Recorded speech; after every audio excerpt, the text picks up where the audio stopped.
Hello, everybody. Welcome back to the Training, Learning, and Development community.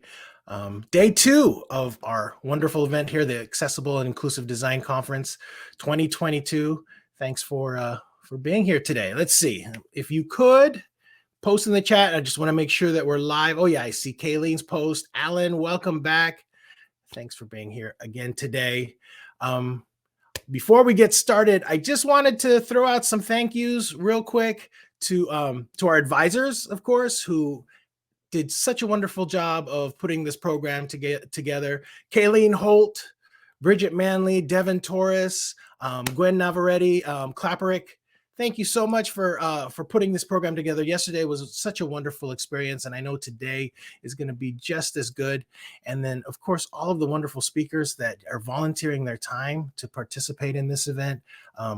Thank you so much. And and then we do have ID Lance, who sponsored AIDC 22. Thanks, Parker over there, and Andrea Laney for sponsoring this event.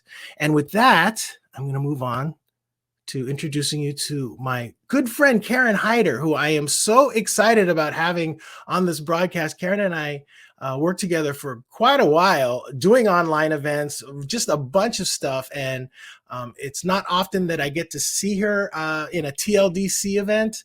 But Karen is definitely somebody that has inspired me in the past, and we've done a lot of incredible things together. And she is, what are you currently? Online event producer, speaker coach at Kaleidoscope Training and Consulting. And you've been doing this wonderful work with Hearing First. And we've got a case study using a flipped classroom model to create successful learning experiences for hearing professionals. So with that, Karen, I'm going to go ahead and hide myself and let you take over. And thank you so much.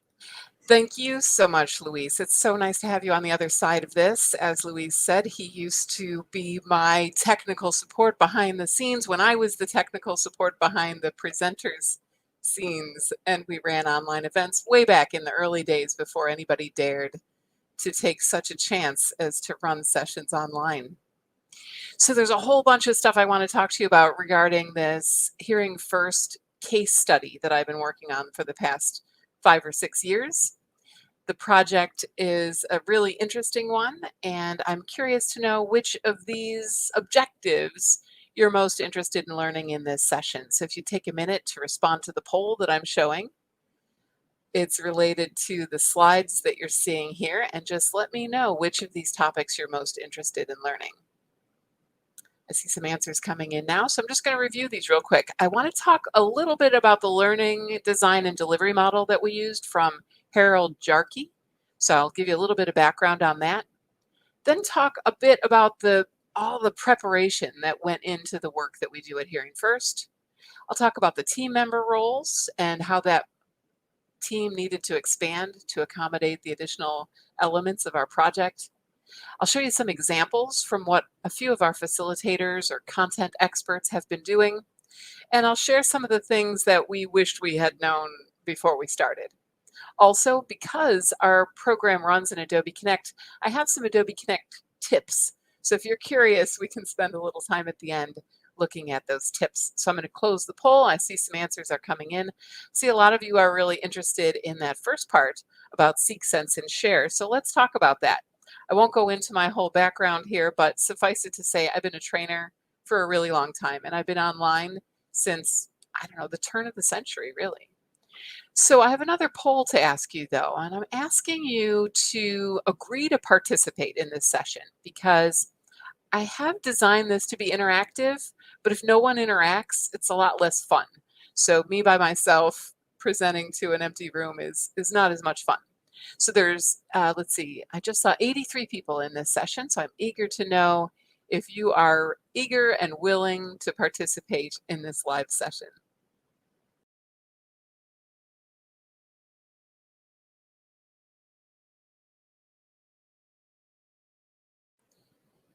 I promise not to use this against you, to embarrass you, or to make you do anything that you wouldn't normally do. Okay, great. I'm going to give you a couple more seconds to respond to the poll, and then we'll move on to the next slide. Okay, great. Thanks, everybody. So when I came to the organization Hearing First, I knew them to be a not-for-profit funded by a family foundation, and they were wanting to deliver courses to help professionals and parents. And their entire goal was to teach this global audience of professionals or parents who help children who are deaf or hard of hearing to get the services and support they need to learn to listen and speak wherever they are in the world. So, as of right now, we're reaching 89 countries and presumably speakers of languages from 89 countries. So, what they wanted to be able to do was take their learning experiences that were really stemming from conference sessions and make them available locally to people and all online. It really had to be scalable. So we had to make it so no matter where people were, they could join the session. Now we've had 26,563 registrants since 2017 from 89 countries. And just this year, we've had tons of registrations and many, many sessions. We run in a software product called Adobe Connect. But when we were getting started, we wanted to design the model knowing exactly what we wanted to be able to do. And this was way pre-pandemic, so we knew that we were going to do it all online, but we didn't want to just be delivering broadcast messages. We decided to use Harold Jarkey's Seek, Sense, Share model, which challenged the designers of the courses to challenge the learners to go out and build community and research and read and discover and do all the things that we do as natural learners. But then to go further than that and to internalize that and to reflect and think about how that affects us in our jobs or in our day to day lives. And then to bring that back to the group to continue to build community so that we could exchange ideas and share what has been learned from applying those new ideas. So when we went to apply this Seek, Sense, Share, we built in some instructional design components, including watching videos that were posted in a community space. We use a software product called Telligent, and participants were watching content there. We also use Wistia to support videos in the back end as sort of a warehouse. We asked participants to read articles and, of course, ask questions. And then more on the share side of things, we had people commenting on videos and readings and reporting outcomes that they had seen when they applied things at work. But then it built into curation of content, people bringing in their best ideas or their best books or worksheets or websites, and the opportunities for people to study and analyze cases. So people were telling stories and working in groups. They were reviewing other content. And one of the key things was the ability for our contributors to be able to upload forms because we were dealing with professionals earning continuing education units. And there are certain components that really need to be quite formalized, including certain reports and forms. For instance, I can't go into a session and just say, yeah, what he said in chat and have that count as me having proven I learned something. So the forums became critical to what we were doing and the ability for people to upload things. I think of that as Web 2.0. Does that date me, Luis? Yes, I think it does. Of course, we had people responding to scenarios, which was a great way to see how effective the learning was if they could respond to the scenarios and connect those things back to real life situations through things like reflection. So this is how we intended to build our program. And of course, we were using Telligent as our pre-learning or our between learning platform. And here's all the different kinds of things that we were able to do there. There's text messaging built in. There's that ability to post things like video clips, to be able to respond to those clips, kind of Facebook-y, where you can post comments on what's been posted there. There's even that ability for people to upload things so that if forms are needed or a deeper response is needed, that can be handled. And we always have a place called Dig Deeper for extra stuff. where we have to talk the facilitator or subject matter expert out of trying to include that in the course if it's just way beyond the parameters that can be handled. So then we were using Adobe Connect for our live sessions, and we did start prioritizing voice over IP audio and webcams. Presenters use PowerPoints and other file types. PowerPoints can be uploaded right into the Adobe Connect platform, so things sort of live in the space, which is a little different from some platforms. We intended to use breakout groups to have participants work in teams. And of course, we had video clips, meaning uploaded MP4 files and other file types. We had a lot of polling and chat, so participants could respond and kind of track with us and let us know that they were following. We did insist on having a live captioner. In those days, Adobe Connect, well, still Adobe Connect doesn't have an auto captioning, but other platforms do have auto captioning. We insisted on having a live captioner because in our space, in audiology and in listening and spoken language, we're using a lot of acronyms and terminology that we were not sure that an automated system would give us, but having a human captioner is quite effective. Of course, we were making recordings of the live sessions, primarily for people who missed a session, but we were not allowed to use the recordings to fulfill CEU requirements. So professionals who wanted to earn CEUs had to attend all the live sessions and complete the pre-learning. Of course, we needed to track attendance to be sure people were where they said they were going to be. And we used all these project management and communication tools along the way. I'll let you take a look at that. But some of the things that were important to us were being able to deal with secure video files because we have HIPAA regulations to comply with. We also have governing bodies like ASHA and AG Bell that give us our continuing education permission so we can give credits for that.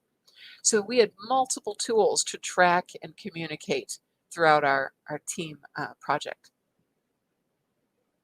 When it came to developing content for the pre-learning, we looked to source or develop content. We needed professionals to give us videos of themselves working with kiddos and parents that we could analyze and critique and give feedback on. So we were asking people to give permission, and we needed forms and we needed to be allowed to do those things. So we created videos, we captioned those recordings, we posted that content intelligent. We wrote discussion questions to make sure people were interacting with the content in the way that we needed them to. And then for the live sessions, it was important to teach people how to teach in that new format, as well as teach learners how to learn in that new format. So there was a lot of hand-holding and a lot of support of people managing their local technology. Our FAQs list was really important because people had a lot of questions and all kinds of different technology. We did develop PowerPoint slides as our visual aid, like I'm using here. It's our talking point, but we do also include other kinds of activities with chat and polling and breakout groups, and we didn't use much in the way of annotation tools, but that is an option that's available. And it was important to us in the live session to write prompting questions so that we could make the live session, live and have participants, participate. So that was new to some of our subject matter experts who didn't typically ask the questions. They waited for questions to be asked. So then, of course, we included that live captioning in our Adobe Connect environment. Then when it came time to build the components for the between sessions and to support that feature or that aspect of the course, it meant that the subject matter expert had to read all the posts and comment on all the discussions and respond to questions and correct things when people posted the wrong things. It was important to post the live session recording. We also post the transcript and the chat text for review and to follow up with people. So these are all the things that needed to be done and continue to need to be done for each and every program that we run. So this had us really worrying about our load and our team and how much support we really had. But before I talk about our team, I'd like to invite you to type in chat and let me know, or let our colleagues know, in your own courses, if you were doing a pre-learning asynchronous, on your own type of an activity, what would you need to prepare? What kinds of tools or steps or content would need to be prepared ahead of time? Go ahead and type in chat and I'll stand by.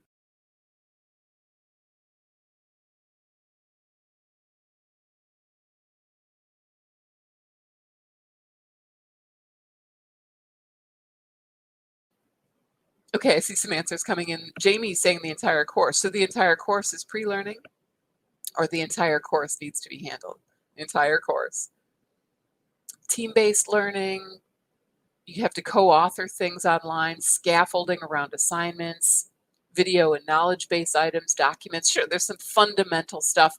Even some of the technical stuff, like how to log in, your login information, and what to do to prepare your machine, that can be handled there as well. So then, okay, let's think about the live session then. So if you're going to do a component of it like we're doing here, what needs to be prepared so that that can be optimized or functional even at a minimum? Dawn says communication is key. Yeah, orientation to how this type of class works. Yeah, we can't expect that people really know what to click on, even going from one platform to the next. Right, survey of students. And that's something we really couldn't do so easily back in the day. But online, we have no reason not to do a survey. It's easy to send an email and a Survey Monkey link. Yep, slide deck, other presentation materials. Thanks, Jamie. Sync is fun. Annetta, yeah, very important to be clear and specific. Yeah, because I don't know what you experienced last time. What about then the between sessions? What are the things that we need to prepare or do or support if you're going to run multiple live sessions and build the content from one lesson to the next? Oh, Jennifer has put provide expectations for participants. Yeah, love that. Right, okay, polls and breakout rooms, that's for the live session. Discussion boards, expectations and samples. Good, you guys are getting the hang of this. So then what about follow-up? Here's something I felt like I couldn't do when I was a classroom trainer either. You say goodbye at the end of the day and good luck. Call us if you have a problem, but do you ever really know if the learners are applying or if they're successful? Yeah, correcting, clarifying is so important. Yep. Make connections between the synchronous and the asynchronous. Right. The instructor's role in between. COI model, maybe you can talk about that more, Annetta. Polls and follow-up knowledge checks. Sure, just knowledge check alone is a great thing to be able to include in this, and something that's sometimes harder to do face-to-face because we don't stop the class and say, hey, take a test or do this, let's say, self-paced activity, which tests your skill along the way. So when we entered into this, we thought we had a pretty good team, and we really did. I mean, we had loads of people who were willing and eager to contribute, and we had a visionary leader who saw the model in her mind and knew what it was she wanted. And we had a project manager, we had content experts who would become facilitators. We had some instructional design supporters who understood what we were trying to do here. We weren't chalking and talking. We really wanted engagement. We wanted that sharing piece. We wanted that reflection piece.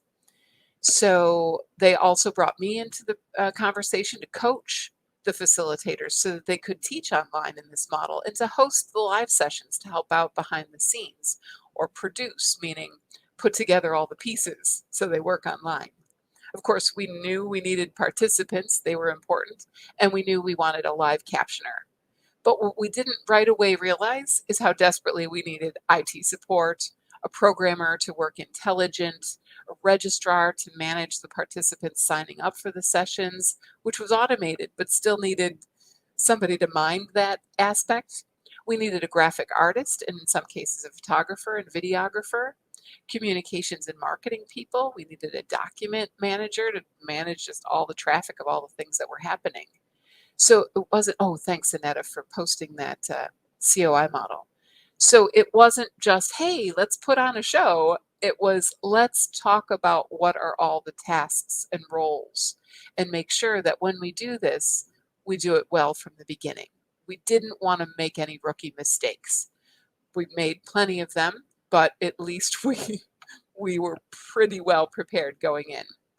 So thinking about this list, what roles might you need to add to your team? If you're building something like this, do you see some big holes in your team that you might need to fill in with, let's say, a professional uh, programmer or an instructional designer who can support the content experts in getting their content into this format? Go ahead and type in chat.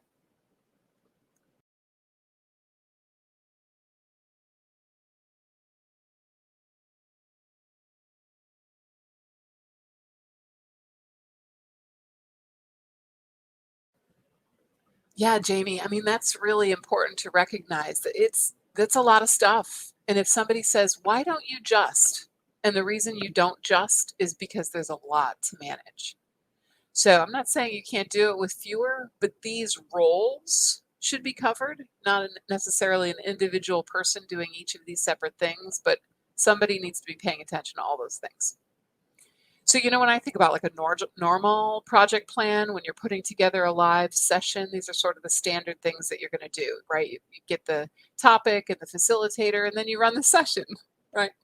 But okay, there's more. You have to have an outline, you have to set the dates, you have to set up registration, and you probably have follow up activities, including giving out certificates and CEUs. But once you start doing this sort of blended model, and you have those pre-learning components, the pieces that people need to do before they get to the live session, then you start to realize, okay, there's a lot more content that needs to be processed, and it needs to be processed in a very different way than the live session content is processed. And then if we're going to do it in the virtual environment, there's stuff about that that needs to be handled separately. So you're sort of juggling multiple modalities, multiple delivery opportunities, which can be good because that can mean it's more accessible to people because there's more different ways to get at the content. You hope. It may not work out that way though, unfortunately. So when I come to thinking about preparing the facilitators, I know that they're going to go into that session room with their PowerPoints and start clicking through stuff and then realizing it doesn't look exactly the way it needs to, or the questions need to be worded a little bit differently. So we work through all those details and make sure that all the pieces are set up, the polls are set up, we know who's going to be clicking on what, we upload the content, we finalize everything, we make sure the captioner's in place, get all the details and admin tasks taken care of, open up the pre-learning to participants so that they can start to get to work. And then, of course, on the day of the live session, we want to set everything up and log in early. And I always have ground rules established, like something you saw today where I'm asking people to participate, not just treat this as something that's on in the background. And then, of course, we record and we work to keep the live session engaging. So participants will see something different between the live session and the self-paced portion. Ideally, it's a lot of participation by participants typing in chat and responding to polls. Beyond the live session, of course, those transcripts and recordings are posted and the discussion continues, where the facilitator's questions take the conversation deeper and have participants giving much more reflective, much more application-oriented responses. And attendance is important to us. Activity is tracked so that we can know that people really did do the steps that they were supposed to do. So this is a lot. This is a lot for one person to handle, but it definitely is a lot even for a team. And we do this same process with each and every facilitator, with each and every course, because that consistency is our strength. That from one session to the next, we know what to expect and what's going to happen. Here's an example of one of the courses my boss, Teresa Caraway, has done in the past. This is a course around listening and spoken language, and it's auditory verbal strategies and techniques. So in this course, she's trying to teach professionals as well as parents how to help their child through auditory verbal strategies. And that means coaching the child to do certain things. And there are very specific ways to do it. So in the intro piece, Intelligent, our pre-learning site, she's got a little bit of intro text with a photo there just to set the scene. Then there's an assignment that's required if you want CEUs. If you're just there as a parent because you want to learn and you don't care about the CEUs, you don't have to do this part. But the parents really do consume a lot of this information because it's correct and it's delivered really well. So as they go through, they complete the assignments, they watch the videos, and they are prompted to then respond in chat or in a discussion board. So in this case, there were several video clips with questions. Notice the transcript is also posted along with it. So if seeing and hearing is the issue, then consuming the transcript in another way is an option. It's also helpful for people who are translating it to another language. They can start with the transcript text and go from there. We talked earlier about having downloadable forms where participants are asked to complete the form and then re-upload that, so that's handled here. And the Dig Deeper section is for stuff that is nice to know, but not mandatory for people who are already overwhelmed with the content that's there. Then typically the discussion prompts look something like what you see here, where participants are asked to, in this case, how did you implement it and what was the result? So we're trusting that they went out into the world to experience this and then come back and report that to us. And you can see an additional conversation point here on the lower right. So participants type there, and then the facilitators are able to go back and review what participants have written and often comment. You can also see that participants will comment on each other's posts and give additional insights. So here's another example where we've got in the live session a dig deeper kind of a component where we want to talk about this a little bit more and with a little more nuance. So the facilitator has brought in this video to watch during the live session and then ask the participants to essentially respond by giving examples of what they would do, or in this case, what they would say. So she's looking for these professionals and parents to look for age-appropriate words and vocabulary. So this is part of an exercise where they're bombarding a child with language and words because many of these kids have missed out on hearing for several years. So they're catching up. So in this case, we're asking, okay, focus on a baby and what is all the vocabulary or language you might use when you're dealing with a baby. How would that be different? What words or language would you use with a toddler? And then with a preschooler, you're talking about different things. You would talk about using different words. So she set it up in the live session with a PowerPoint slide, just like this one, and saying, okay, in the context of getting dressed, what would you be doing or saying? And then what would the family be doing or saying? So she's looking at it for two different angles. What would the child be saying and what would the family be saying? When it all came out, this is what it looked like in Adobe Connect, where the participants typed in these separate chat pods based on which age range they were working with and whether they were talking about what the child was saying or what the family member was saying. So in Adobe Connect, we're able to have multiple chat pods going.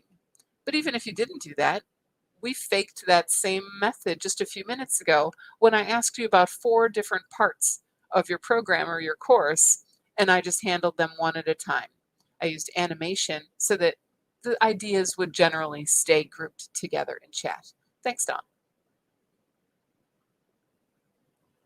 In Adobe Connect, I was able to make those pods a little bit larger. You can even make the text size a little larger so that it's more readable. But you can see that the answers were quite robust. And for those of us who were observing the session, we could see that the participants were tracking along. They were getting it. And they were commenting on what others were saying and taking away those examples for their own purposes.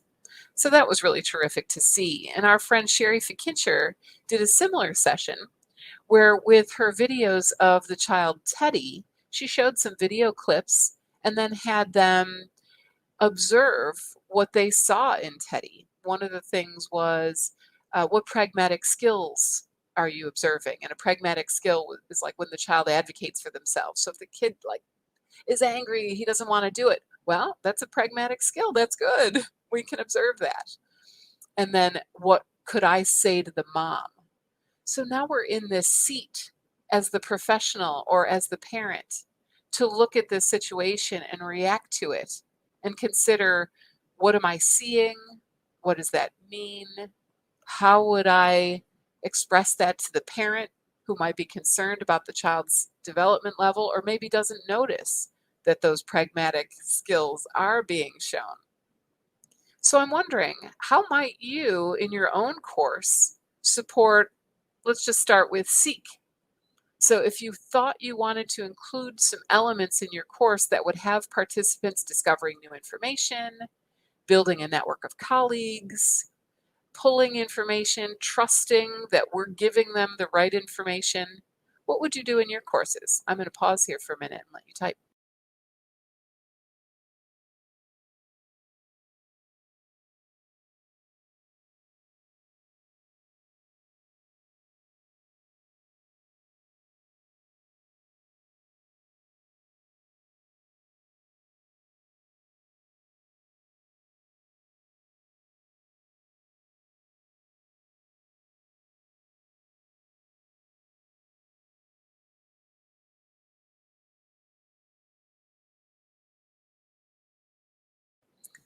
Okay, this one's likely to be a bit longer, but remember back at the beginning when I asked you to participate, like this is when I meant you would do it. So please type something for what you would use, how you would include seeking into your course.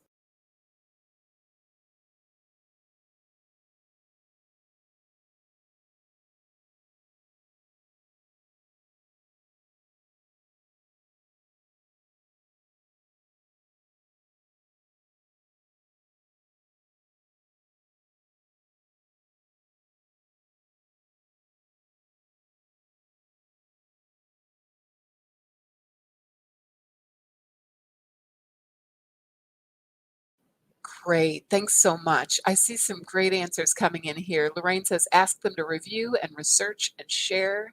Sharon says, let the info come to me, like set up and Google alerts, sign up for newsletters. Katie says, knowledge scavenger hunt. I'm set up for general overview and then optional deep dive lessons already.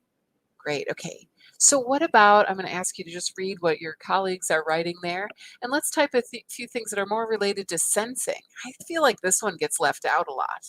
I don't encourage participants to reflect on what they're learning enough to apply it and then, you know, report on what they applied. I see Sarah's comment from earlier. Ask participants to find a current article. Kayleen says we have some teach back activities. Yeah, that's great, where participants research a topic and then share.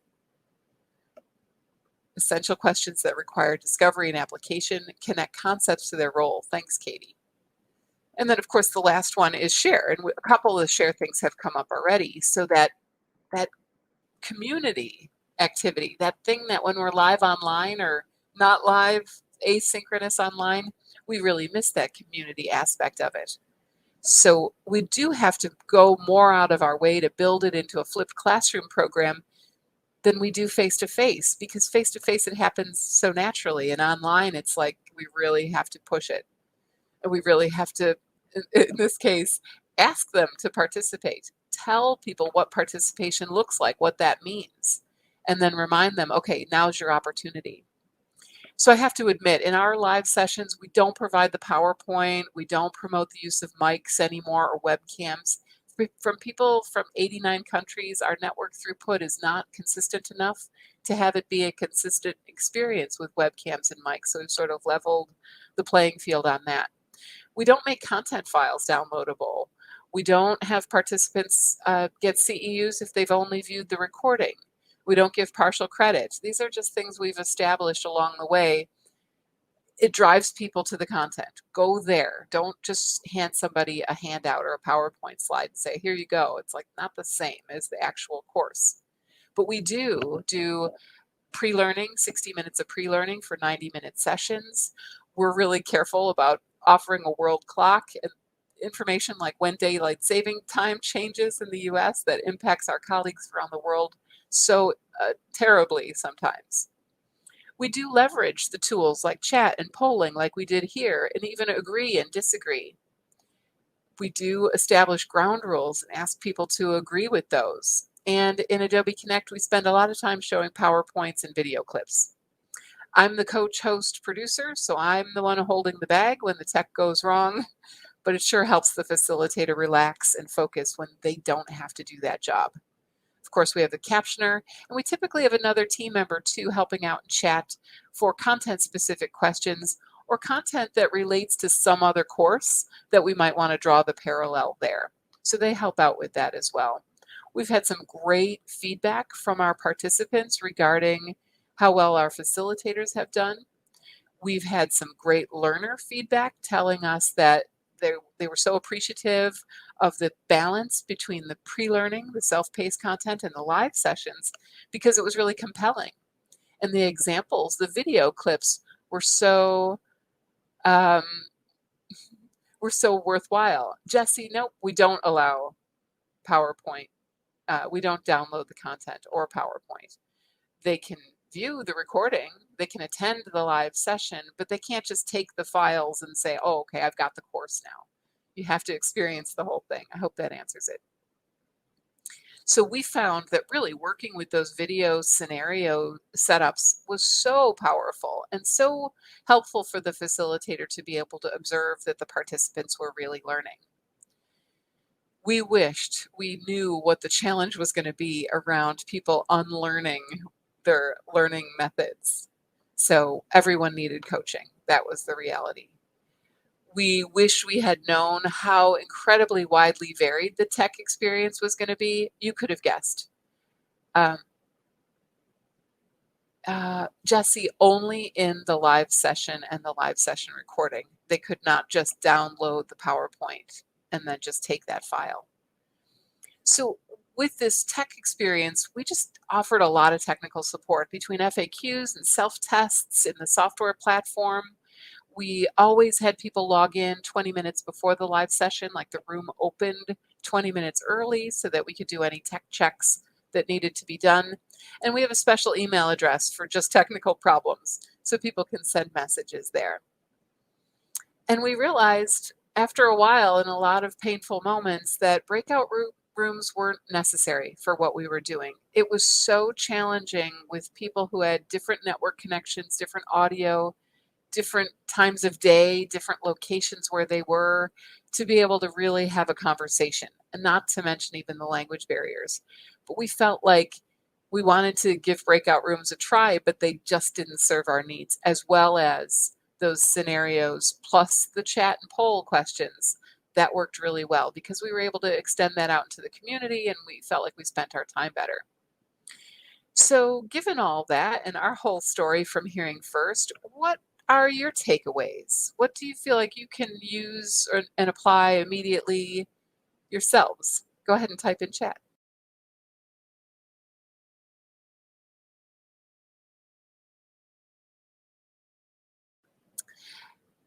Jesse, it was much more controlled than that. It was more like the facilitator said, I want you to observe this video and then tell me what you saw. And now that you've observed that and you could say what it is, then what would you do next?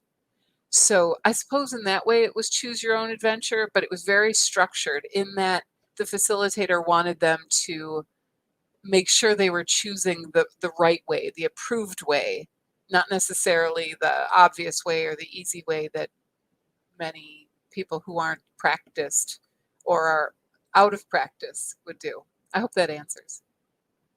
Okay, good. Yeah, me too, Katie. I think you should, I encourage you to look up that website, Harold Jarkey. There's a lot of really amazing stuff there. It helps. It helps us just make sure we keep a nice balance to everything. And Dawn says, expand the roles or coverage necessary for success. Yes, JARCHE. Thanks. Yep.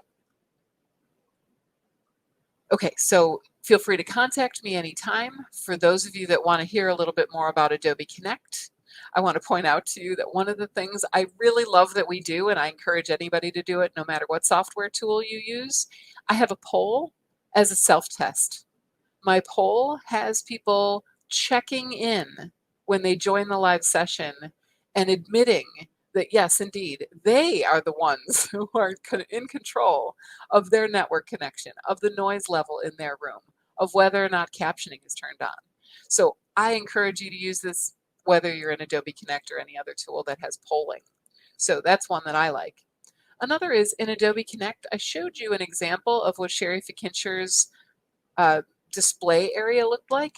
But what I didn't show you is there's this host and presenter area off to the right that's hidden from participants. So Sherry and I and our other helpers can be messaging to each other over here on the right. We can also stage things. Things are uploaded ahead of time, so I can have video clips ready to be dragged onto the stage, which is really cool. And here's just a bunch of other stuff about Adobe Connect that if you're interested and you haven't found these websites or these tips and tricks, I encourage you to take a closer look. So with that, I hand back my time to Luis. Thanks so much, everybody, for being with me today. I would go on about this stuff all day, wouldn't I, Luis? He knows. He's got to get the giant hook, drag Yeah. me off the stage. No, definitely. And it's sort of interesting because with Connect, I know I've had commentary from folks, feedback from people about how lacking it is with accessibility, as far as accessibility is concerned. And hopefully they're working on improving it. I haven't done any research about that, but I wanted to mention also that who was it? Jesse, I think, had mentioned the captions weren't working, and yeah, they don't seem to be working this morning, which is terrible. And so I've been on support with AirMeet trying to get that going, and so Jesse, appreciate your patience with that. And Karen, thanks so much for doing this. You're welcome. It's great to see you. Great to be with you. Thanks, everybody. Yeah, and thanks everyone for participating and typing in chat. And yeah, we'll see you in the next session, which is with Alan Natachu. He's going to be talking about demystifying captions, ironically enough. So, but we'll see you in there. Hopefully, we'll have the caption feature working by then. Take care, everybody.